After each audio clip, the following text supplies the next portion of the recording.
Di na lang tayo Alam ko na ang ending mo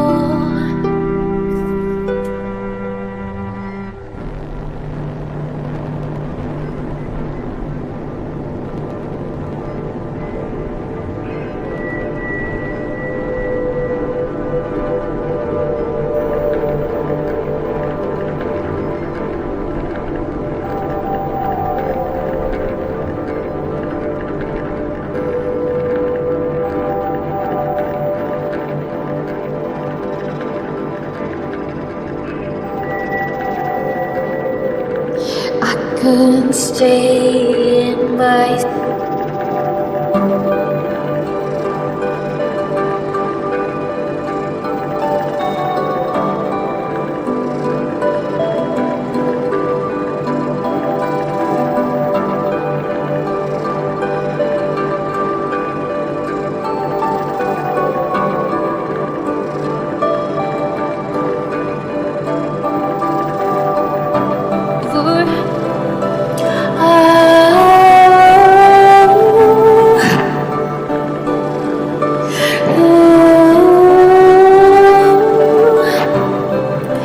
stay in your seat and shiver with fear and how it all ends. Thinking of always waiting for when the curtain drops. Imagining all the ways the page turns next. Seeing a flicker of light, but thinking, yeah, this is just how it ends.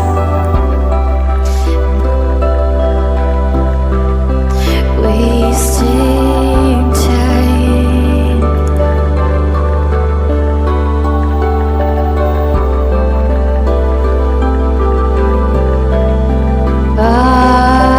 I'll be in fear.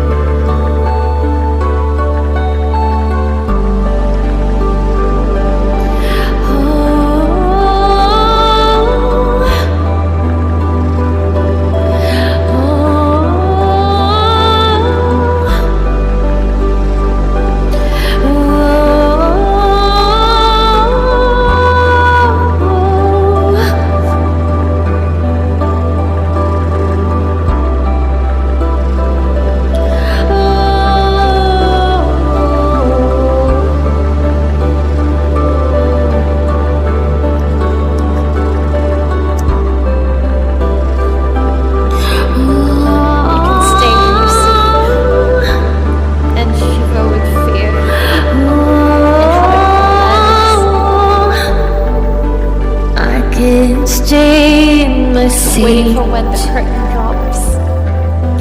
Cower with fear in my seat. All the ways the page turns next.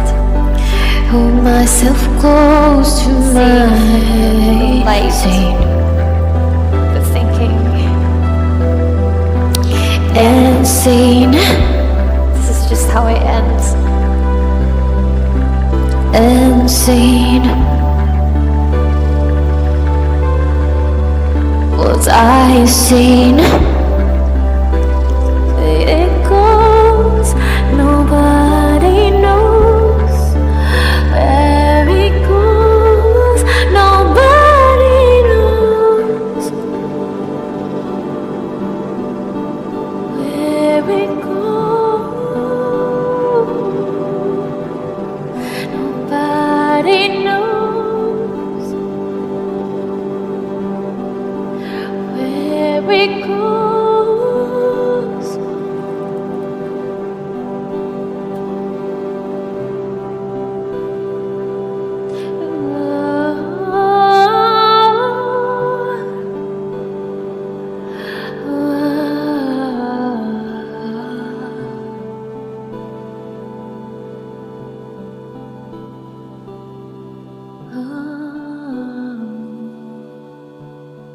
Nobody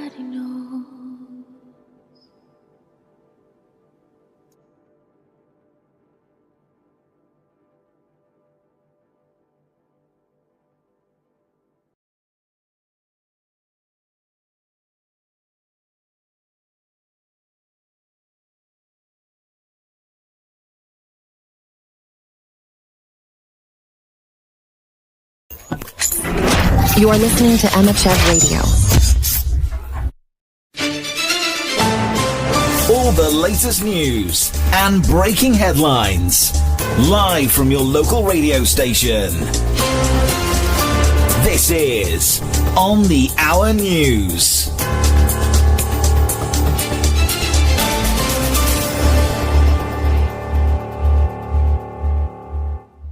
Hello and welcome to Emmachev Radio News for today. So, big news out of Sudan. The army has retaken the presidential palace in Khartoum. Pretty symbolic victory against the rapid support forces in that ongoing civil war. Videos all over social media showing soldiers inside the building, which looks pretty damaged. Yeah, apparently an army captain confirmed the takeover in a video too. Said they were fully in control of the compound, which was, I guess, the last stronghold the RSF had in Khartoum. Moving on to some troubling news from East Africa. A power struggle has led to a coup in Tigray, and now it looks like war could be brewing between Ethiopia and Eritrea. Tigray's interim leader has fled, a rival faction is in control, and Ethiopian troops are at the Eritrean border. People on the ground are, understandably, worried. One former fighter one read about said he's afraid Tigray will become a battleground again. He said war feels almost inevitable. Pretty grim. On to some lighter fare. How about some sports? Sure. Tuchel's era as England manager is off to a winning start, although maybe not the most exciting one. They beat Albania thanks to a debut goal from Lewis Skelly. Sounds like it was a bit of a dull match, but hey, a win's a win. True, Tuchel's looking for more flair, more excitement, but sometimes you gotta grind it out. Professionalism, control, hard work, those are important too. And a debut goal is always a great story. Absolutely. And finally, some tech news. X, formerly Twitter, is suing the Indian government over content removal policies. Yeah, sounds like a big censorship battle brewing. X claims the government's expanded its powers to remove online content too much and given too many officials the authority to do it. This whole thing is happening while Musk is trying to launch Starlink and Tesla in India, too. Interesting timing. Very interesting. Could be a sign of things to come, maybe? Hey. We'll have to wait and see. That's all for Emmachev Radio News today. Good morning, afternoon, or evening. Wherever you are, this is Emmachev Radio, the station that's always tuned to your vibe. Whether you're cruising down the highway, chilling at home, or just trying to survive another workday, we've got you covered. I'm your host, bringing you the beats, the laughs, and the stories that make life a little brighter. Shout out to all our amazing listeners. You're the reason we do what we do. Now buckle up, because I've got a joke that's longer than a Monday, but trust me, it's worth it. Let's dive in. So there's this guy named Dave, and Dave has a parrot named Polly. Now Polly isn't your average parrot. This bird has a serious attitude problem. Every time someone walks into Dave's house, Polly squawks, "Hey, who do you think you are? Get out of here!" It's embarrassing, and Dave's had enough. One day, Dave's friend Mike comes over, and Polly starts up again. "Hey, who do you think you are? Get out of here!" Mike, being a bit of a prankster, decides to teach Polly a lesson. He grabs a broom, points it at the parrot, and shouts, "Who do you think you are? You're just a bird in a cage." Polly goes silent. Dave is shocked. "Wow, Mike, you actually shut him up. How'd you do that?" Mike shrugs. "I don't know, man. Maybe he just needed a taste of his own medicine." The next day, Dave's mom visits. As soon as she walks in, Polly starts up again. "Hey, who do you think you are? Get out of here!" Dave's mom, not one to take nonsense, grabs the broom, points it at Polly, and yells, "Who do you think you are? You're just a bird in a cage?" Polly goes silent again. Dave is amazed. "Mom, you're a genius. How'd you know to do that?" His mom smiles. "Oh, Mike told me about it last night." The day after that, Dave's boss comes over for dinner. As soon as he walks in, Polly starts squawking, "Hey, who do you think you are? Get out of here!" Dave's boss, a no-nonsense kind of guy, grabs the broom, points it at Polly, and shouts, "Who do you think you are? You're just a bird in a cage." Polly looks at him, tilts his head, and says, "Mike told you too, huh?" And there you have it, folks. A joke that's longer than a grocery list, but hopefully worth the wait. Thanks for sticking with me, and a huge shout out to all of you, the incredible listeners of Emmachev Radio. You're the reason we keep the music playing and the laughs rolling. Don't go anywhere, because we've got more great tunes and stories coming your way.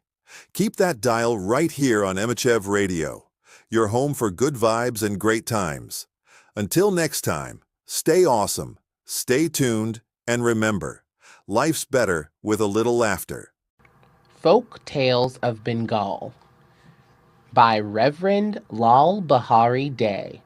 The Origin of Rubies. There was a certain king who died leaving 4 sons behind him with his queen. The queen was passionately fond of the youngest of the princes. She gave him the best robes, the best horses, the best food, and the best furniture. The other 3 princes became exceedingly jealous of their youngest brother, and, conspiring against him and their mother, made them live in a separate house and took possession of the estate. Owing to overindulgence, the youngest prince had become very willful. He never listened to anyone, not even to his mother, but had his own way in everything. One day he went with his mother to bathe in the river. A large boat was riding there at anchor. None of the boatmen were in it. The prince went into the boat and told his mother to come into it. His mother besought him to get down from the boat, as it did not belong to him.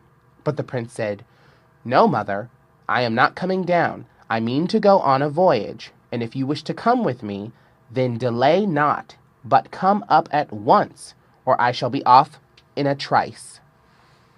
The queen besought the prince to do no such thing, but to come down instantly. But the prince gave no heed to what she said, and began to take up the anchor.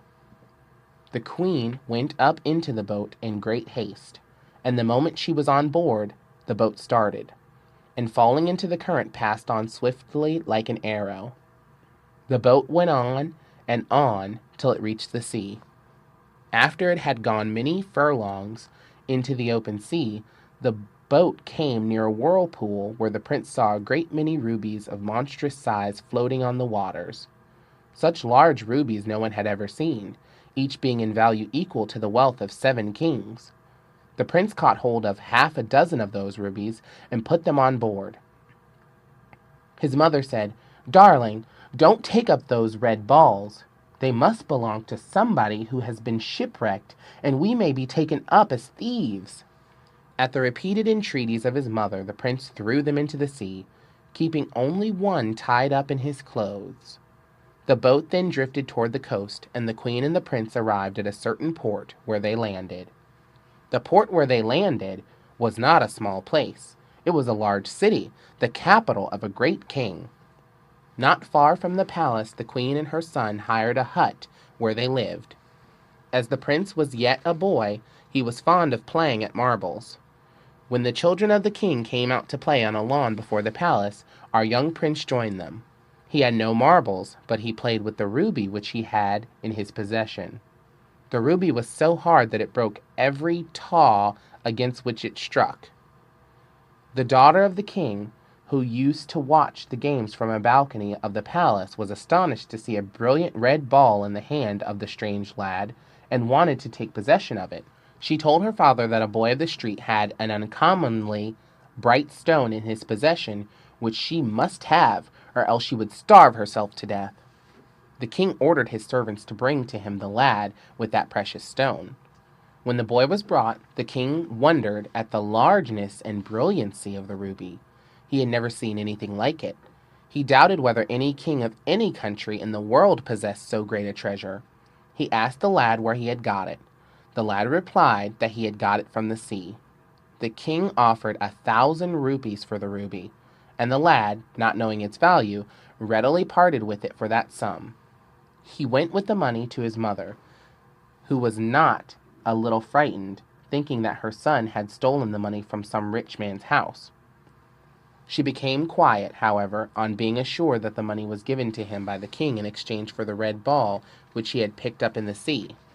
The king's daughter, on getting the ruby, put it in her hair, and standing before her pet parrot, said to the bird, "Oh, my darling parrot, don't I look very beautiful with this ruby in my hair?" The parrot replied, "Beautiful? You look quite hideous with it. What princess ever puts only one ruby in her hair? It would be somewhat feasible if you had 2 at least." Stung with shame at the reproach cast in her teeth by the parrot, the princess went into the grief chamber of the palace and would never eat nor drink. The king was not a little concerned when he heard that his daughter had gone into the grief chamber. He went to her and asked her the cause of her grief. The princess told the king what her pet parrot had said, and added, "Father, if you do not procure for me another ruby like this, I'll put an end to my life by mine own hands." The king was overwhelmed with grief. Where was he to get another ruby like it? He doubted whether another like it could be found in the whole world. He ordered the lad who had sold the ruby to be brought into his presence. "Have you, young man," asked the king, "another ruby like the one you sold me?" The lad replied, "No, I have not got one." "Why? Do you want another?" "I can give you lots if you wish to have them. They are to be found in a whirlpool in the sea, far, far away. I can go and fetch some for you." Amazed at the lad's reply, the king offered rich rewards for procuring only another ruby of the same sort. The lad went home and said to his mother that he must go to the sea again to fetch some rubies for the king. The woman was quite frightened at the idea and begged him not to go, but the lad was resolved on going, and nothing could prevent him from carrying out his purpose. He accordingly went alone on board that same vessel which had brought him and his mother, and set sail. He reached the whirlpool, from near which he had formerly picked up the rubies. This time, however, he determined to go to the exact spot whence the rubies were coming out. He went to the center of the whirlpool, where he saw a gap reaching to the bottom of the ocean. He dived into it, leaving his boat to wheel round the whirlpool. When he reached the bottom of the ocean, he saw there a beautiful place. He went inside. In the central room of the palace there was the god Siva, with his eyes closed, and absorbed apparently in intense meditation. A few feet above Siva's head was a platform, on which lay a young lady of exquisite beauty. The prince went to the platform and saw that the head of the lady was separated from her body. Horrified at the sight, he did not know what to make of it. He saw a stream of blood trickling from the severed head, falling upon the matted head of Siva, and running into the ocean in the form of rubies. After a little, two small rods, one of silver and one of gold, which were lying near the head of the lady, attracted his eyes. As he took up the rods in his hands, the golden rod accidentally fell upon the head, on which the head immediately joined itself to the body, and the lady got up. Astonished at the sight of a human being, the lady asked the prince who he was and how he had got there. After hearing the story of the prince's adventure, the lady said, "Unhappy young man, depart instantly from this place, for when Siva finishes his meditations, he will turn you to ashes by a single glance of his eyes."